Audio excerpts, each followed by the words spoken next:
Hi friends, welcome to உள்ளூர் பயணம். So இன்றைக்கி நம்ம என்ன பார்க்க போகிறோம் அப்படின்னு பார்த்தீங்கன்னா, கோட் படத்தோட ரிவ்யூ தான் பார்க்க போகிறோம். அதுவும் நம்ம ஸ்டைலில்.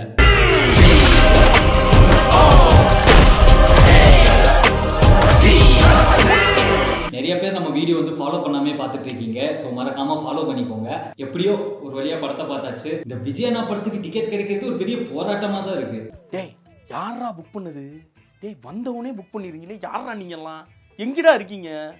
உண்மையிலே புக் பண்ணிட்டா இல்லை ஏமாத்துறீங்களாடா எங்களை? சொல்லி தொலைங்கடா. கோட் படம் எப்படி இருக்கு, எந்த மாதிரி மைண்ட் செட்டில் போகாம எந்த மாதிரி மைண்ட் செட்டில் போனால் இந்த படத்தை என்ஜாய் பண்ணலாம் அப்படிங்கிறதான் இந்த வீடியோவில் பார்க்க போகிறோம். நான் வந்து ஒரு வேற லெவல் ஹைப்பில் போனேன். The greatest of all time, GOAT. வெறித்தனமாக இருக்கும். இன்டர்வியூவில் வேற லெவலில் ப்ரொமோஷன் பண்ணி தள்ளிட்டாங்க, குறிப்பாக இந்த பிரேம்ஜி. ஆனால் படம் உண்மையாலுமே எப்படி இருந்துச்சுன்னா சொல்கிறேன். ஃபர்ஸ்ட் வந்து ஹீரோ தளபதி விஜய் அண்ணா சூப்பராக பண்ணியிருக்காரு. அவர் நடிப்பை பற்றி நம்ம சொல்ல தேவையில்லை. இவ்வளோ வயசானாலுமே அவர் பயங்கரமாக நடித்து அந்த எஃபர்ட்லாம் போட்டு மனுஷன் அப்படியே மிரட்டி விட்டுருக்காருன்னு தான் சொல்லணும் படத்தில். ஏன்னா படத்தில் 2 விஜய் வேறு. ஸோ மிரட்டி இருக்காருங்க படத்தில். He is a goat of sats. பொதுவாக நம்ம நிறைய வெங்கட் பிரபு சாரோட படத்தை பார்த்துருப்போம். அதில் ஹீரோ பார்த்தீங்கன்னா ரொம்ப கிரேசியாக, ரொம்ப ஜாலியாக, ஒரு ஃப்ரெண்ட்ஸ் கூட சுற்றுற மாதிரி, அந்த மாதிரியான ஒரு ஹீரோவாக தான் இருப்பார் மோஸ்ட்லி வெங்கட் பிரபு சாரில். ஒரு கமர்ஷியல் படம் கொடுக்கறதுல வந்து பயங்கரமான ஆள். ஸோ அதுக்கேற்ற மாதிரியே விஜய் கிட்ட இருக்கிற நிறைய அந்த குறும்புத்தனம், ஆல்ரெடி விஜய் சார் வந்து அந்த குறும்புத்தனம்லாம் பண்ணோம்னா சூப்பராக இருக்கும் பார்க்குறதுக்கு. வீட்டுக்கும் டைமுக்கு வரதில்லை. ஸோ இதில் வந்து இன்னும் கொஞ்சம் அதிகமாக கொடுத்து அவரோட டைலாக் வந்து சில இடத்துல கலாய்க்கிற மாதிரியும், இவரு மற்ற ஹீரோக்களோட டைலாக்ஸ் வந்து பேசுகிற மாதிரியும் எந்த ஒரு ஈகோவும் இல்லாமல் வந்து மனுஷன் நடிச்சு கொடுத்துருக்காருன்னு தான் சொல்லணும். சத்தியமா கொடுக்கூடாது. குறிப்பாக அந்த எமோஷன் சீன் எல்லாம் பயங்கரமாக நடிச்சிருக்காரு. அந்த ஸ்னேகாக்கும் விஜய்க்கும் நடக்கக்கூடிய அந்த போர்ஷன்ஸ் எல்லாமே வந்து பார்த்தீங்கன்னா சூப்பராக செம்மையாக ஆளே க்யூட்டாக இருப்பாருங்க. ஓவராலாக ஃபேன்ஸுக்கு பிடிச்ச மாதிரியும், ஜென்ரல் ஆடியன்ஸுக்கு பிடிச்ச மாதிரியும், ஃபேமிலி ஆடியன்ஸுக்கு பிடிச்ச மாதிரியும் இந்த படத்தை வந்து பண்ணியிருக்காங்க. ஏதாவது பொண்ணோட தொடர்பு இருக்கும்னு கொஞ்சம் சந்தேகமா இருக்கு. அடுத்து இந்த படத்தோட ஸ்டோரி பெருசாக பார்த்தா கதையெல்லாம் ஒன்றும் கிடையாது. வழக்கம் போல தான் ரிவெஞ்ச் ஸ்டோரி. நான் அனுபவிச்ச இந்த பெயினை காந்தியும் அனுபவிக்கிறேன். மற்ற ஸ்டேட்டில் 4 மணிக்கு ஷோ பார்த்துருப்பாங்கல்ல, அவங்க தான் வந்து எந்த ஒரு எதிர்பார்ப்பும் இல்லாமல் வந்து படத்தை பார்த்துருப்பாங்க. உண்மையாலுமே அவங்களுக்கு தான் அது சர்ப்ரைஸு. அதுக்கப்புறமா 7 மணிக்கு படம் பார்த்தவங்களுக்கு கொஞ்சம் தெரிஞ்சிருக்க வாய்ப்பு இருக்குது, அவ்வளோதான். அதுக்கப்புறமா 9 மணி ஷோ வந்துச்சு பாருங்க, முடிச்சு விட்டாங்க ஜோலியை. ஒன்றும் டென்ஷன் ஆகாத. எனக்கு குழந்தைய நினச்சலாம் டென்ஷன் இல்லை, காந்தியை நினச்சி தான் டென்ஷன். இன்ஸ்டாகிராம் பக்கம் போனோம் ஸ்பாய்லர்ஸு, யூடியூப் பக்கம் போனோம் ஸ்பாய்லர்ஸு, ஏன் வாட்ஸ்அப் ஸ்டேட்டஸில் கூட ஸ்பாய்லர்ஸ் தான். அடுத்து இந்த படத்தோட டைரக்டர் வெங்கட் பிரபு. அவர் வந்து கமர்ஷியலாக ஃபிலிம் எடுக்கிறதுல ஆள் பக்கமான கேடி. கதைன்னு பார்த்தா பெருசாக கதை ஒன்றும் கிடையாது, ஆனால் இது பக்கா ஒரு தேட்டர் ஃபிலிமு. ஸோ இது வந்து ஒரு பக்கா தேட்டர் மெட்டீரியல் படம். குறிப்பாக ஃபேன்ஸுக்கு தேட்டரில் வந்து என்ஜாய் பண்ணக்கூடிய ஒரு சூப்பரான படம். இல்லைப்பா, யார் இன் டேஞ்சர். ஃபேன்ஸாக இருக்கட்டும், ஜென்ரல் ஆடியன்ஸாக இருக்கட்டும், இல்லை ஃபேமிலி ஆடியன்ஸாக இருக்கட்டும், எல்லாரும் வந்து தேட்டரில் வந்து என்ஜாய் பண்ணி பார்க்கக்கூடிய ஒரு படமாக எடுக்கணும்னு நினச்சிருக்காரு. ஸோ அந்த மாதிரி தான் படமும் வந்திருக்குது. அப்பப்போ உங்களுக்கு எங்கெங்கெல்லாம் கொஞ்சம் போர் அடிக்கிற மாதிரி இருக்கோ அப்போல்லாம் அங்கெல்லாம் ஒரு ஹைலைட் வச்சிடறாரு, ஒரு கேமியோ உள்ள வருது. ஸோ எல்லாத்தையும் போட்டு அப்படியே மிக்சிக்குள்ளே போட்டு அரைச்சு தள்ளிட்டாரு. இது ஒரு பக்கா தேட்டர் மெட்டீரியல் படம்.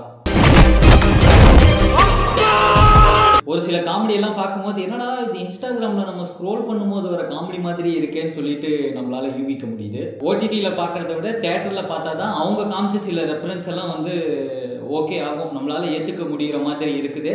ஓடிடிலலாம் பார்த்தோம்னா நம்மளே கண்டுபிடிச்சிடலாம். ஒரு புது லீடர் வெங்கட் பிரபு சாரோட ஃபன் எலமெண்ட்ஸ் எல்லாம் படம் ஃபுல்லாகவே அங்கங்கே இருக்கும். பத்தாவதுக்கு வெங்கட் பிரபு சாரோட பாய்ஸுமே அங்கங்கே வந்துட்டு போகிறாங்க படத்தில் ஃபுல்லாகவே. அது இல்லாமல் பிரேம்ஜி சாரை படம் ஆரம்பிக்கும் போது பார்த்தது, அப்புறம் பார்த்தா கிளைமேக்ஸில் தான் வராது. இந்த படத்தில் எனக்கு பிடிச்ச ஒரு சில சீன்ஸ் எல்லாம் இருக்குது. அதில் ஃபர்ஸ்ட் ஒன்று பார்த்தோம்னா அந்த கார் சேசிங் சீனு. ஒரு கார் சேசிங் சீன் ஒன்று வரும். அது வந்து சூப்பராக சினிமாட்டோகிராஃபி பண்ணி சவுண்ட் எஃபெக்ட்ஸ்லாம் போட்டு ஒரு மாதிரி பயங்கரமாக இருந்தது. ஒரு கிட்டத்தட்ட ஒரு ஹாலிவுட் லெவலுக்கு இல்லைனாலும் பட் ஆனால் ஒரு அளவுக்கு ஏற்றுக்கக்கூடிய அளவில் சூப்பராக வந்து பண்ணியிருந்தாங்க. அந்த ட்ரோன் ஷாட் எல்லாமே பயங்கரமாக இருந்தது. 68 international successful operations. அப்புறம் அப்புறம் இந்த படத்துல முக்கியமா ரொம்ப பயந்தது வந்துட்டு யுவன் சங்கர் ராஜா சாரோட மியூசிக்கு. விசில் போடு சாங் வந்து பயங்கரமா பின்னிட்டாருன்னு தான் சொல்லணும். அங்க ஒரு மாதிரியா இருந்தது, அந்த வைபே வேற மாதிரி இருந்தது. அந்த மியூசிக்கு ஒருவேளை டெம்போ கிம்போ ஏற்றி வச்சிட்டாரா என்னன்னு தெரியல தேட்டருக்காக, ஆனால் பயங்கரமா இருந்ததுங்க.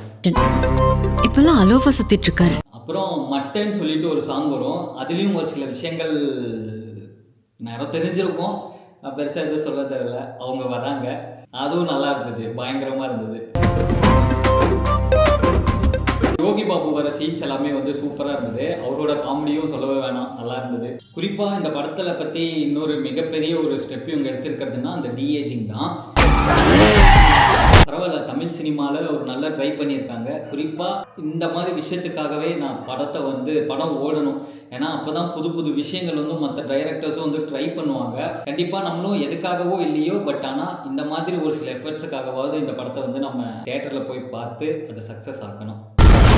ஆனால் நிறைய இடத்துல அதை வந்து பிசிறு தட்டுது. பட் ஆனால் அவங்க இந்த அளவுக்கு எஃபர்ட் போட்டு அதை பண்ணது உண்மையிலுமே பெரிய விஷயம்தான். இந்த டிஏஜிங் மட்டும் நல்லா இல்லைன்னு வச்சுக்கோங்க, இந்த படம் கடைசி 20 நிமிஷம் தியேட்டர் மூமெண்ட்ஸ் நிறைய இருக்கும் படத்துல. எல்லாம் உட்காந்து எல்லாம் எந்திரிச்சிட்டாங்க. கிட்டத்தட்ட ஒரு 20 மினிட்ஸ், லாஸ்ட் 20 மினிட்ஸ் எல்லாம் யாருமே சீட்ல உட்காரவே கிடையாது. எல்லாருமே எந்திரிச்சு நின்றுட்டு கத்துன்னு கத்திட்டா ஊவான்னு சொல்லிட்டு அப்படியே போயிடுச்சு 20 நிமிஷம். அடுத்து படத்தோட நெகட்டிவ் தான். டிஏஜிங் பண்ண விஜய் வந்து ஒரு மாதிரி சூப்பரா நல்லா இருந்தது.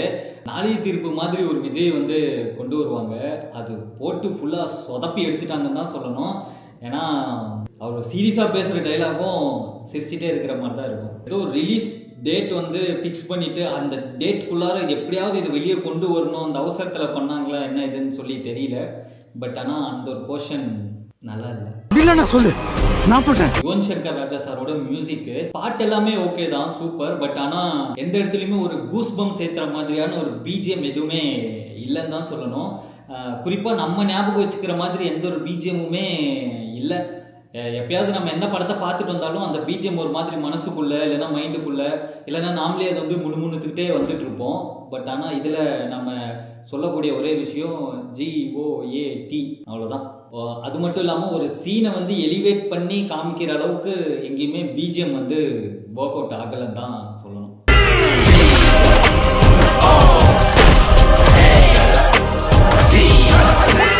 இந்த படம் ஃபுல்லாகவே அந்த ரெஃபரன்ஸ் நம்பியே, அந்த கேமியோவை நம்பியே ஓடிட்டு இருக்க மாதிரி இருக்கு.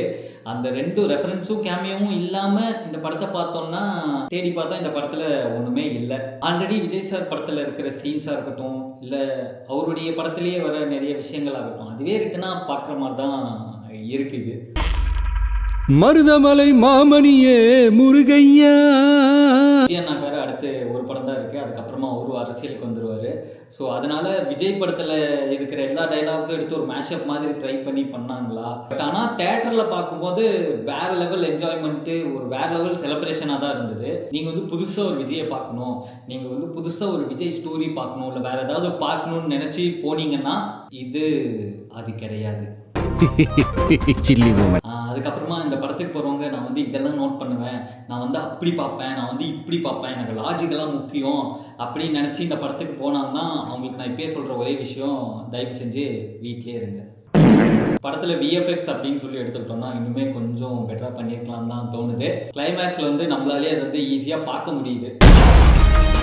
எவ்வளோ வயசான சும்மா ஏனோ தானோன்னு இல்லாமல் பிரசாந்த் சாருக்கான இடம், பிரபுதேவா சாருக்கான இடம் எல்லாமே வந்து கொடுத்துருக்காங்க. பிரச்சனையை விட்டு நீங்க 2 பேரும் சண்டை போட்டுட்டு இருக்கீங்க. வில்லன்னு பார்த்தோம்னா மோகன் சார், அவர் ஸ்டார்டிங்கில் காட்டுறோம், அதே போல தான் பிரேம்ஜி காட்டுற மாதிரி லாஸ்ட்ல கிளைமேக்ஸில் அவ்வளோ காட்டுறோம். நான் அனுபவிச்ச இந்த பெயினை காந்தியும் அனுபவிக்கணும். இந்த படத்துக்கு எப்படி போகணும், என்ன மனநிலையில் போகணும் அப்படின்னு சொல்லி நான் ஃபர்ஸ்டே சொல்லியிருந்தேன். அது எப்படி போகணும்னா நிறைய இன்டர்வியூஸை பார்த்துட்டு, நிறைய ப்ரொமோஷன்ஸை பார்த்துட்டு இப்படி இருக்கும்னு நினச்சி இந்த படத்துக்கு போகாமல் ஒரு ஃப்ரெண்ட்ஸோட ஒரு விஜய் படத்துக்கு போகிறோம், ஒரு ஜாலியாக என்ஜாய் பண்ண போகிறோம், ஒரு படத்துக்கு போய் என்ஜாய் பண்ணி செலிப்ரேட் பண்ணணும்ப்பா அப்படின்னு நினச்சி போகிறோம் அப்படின்னு சொல்லி வேணால் இந்த படத்துக்கு போங்க. மற்றபடி வேறு எதையுமே எதிர்பார்த்து போகாதீங்க. ஃபுல் ஜீரோவாக ஆக்கிட்டு அப்புறமா படத்துக்கு போங்க. இந்த படத்தை கண்டிப்பாக நீங்கள் தேட்டரில் பார்க்கலாம், ஒரு ஃபேமிலி ஆடியன்ஸ் பார்க்கலாம், ஜென்ரல் ஆடியன்ஸ், ஃபேன்ஸ் எல்லாருமே சேர்ந்து பார்க்கலாம். ஒரு பக்கா ஃபேமிலி என்டர்டெய்னர். ஸோ கண்டிப்பாக தேட்டரில் பார்த்து என்ஜாய் பண்ணுங்கள் படத்தை. அது மட்டும் இல்லாமல் இந்த படத்தில் உங்களுக்கு எந்த சீன் ரொம்ப பிடிச்சிருந்தது அப்படிங்கிறதையும் மறக்காமல் கமெண்ட் செக்ஷனில் கமெண்ட் பண்ணிடுங்க.